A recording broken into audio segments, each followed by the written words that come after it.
Friend, welcome back to my channel site Junoon और मैं हूं एडवोकेट श्रीकर। तो दोस्तों, आज मैं बात करने वाली हूं एक केस के बारे में जो कि सुप्रीम कोर्ट ने पास किया 2020 में 5 नवंबर 2020 में, जिस केस का नाम है Hitesh Verma versus state of Uttarakhand. बहुत इंपॉर्टेंट केस है। क्यों है इंपॉर्टेंट केस? क्यों उठाया गया ये केस? ये उठाया गया क्योंकि इसमें SC/ST एक्ट लगा हुआ था और उसको डिसमिस किया गया। क्या ग्राउंड थे डिसमिस करने के? सबसे पहले जानते हैं शुरुआत से हुआ क्या। हुआ यही था इसमें कि इसमें जो कंप्लेनेंट है वो FIR लॉन्च कराता है। वो कहता है कि भाई मुझे SC/ST एक्ट के तहत जो है कि मुझे कास्ट के नाम पे बहुत ज्यादा इंसल्ट किया गया है, बहुत ज्यादा फिल्दी वर्ड्स यूज करे गए हैं और मुझे थ्रेट भी दिया गया है मारने का।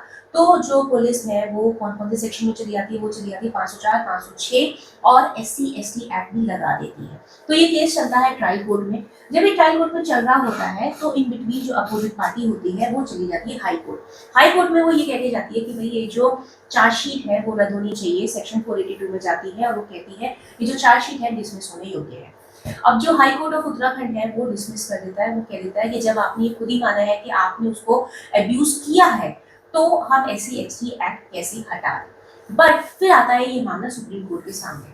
तो सुप्रीम कोर्ट ने क्या कहा?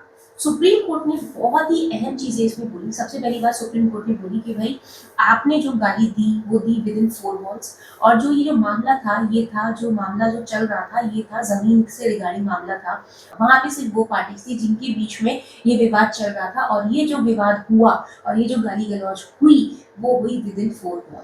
तो कोर्ट ने ये कह के ये SC/ST एक्ट जो है वो हटा दिया और कोर्ट ने ये भी कहा कि जो एक्यूज है उस पर कई सारे सेक्शंस लग जाते हैं। तो हमें ये नहीं देखना होता कि हमें पूरा केस क्वैश करना है या सारी धाराएं हटानी। अगर हम चाहें तो उसे पार्टली भी अलाउ कर सकते हैं।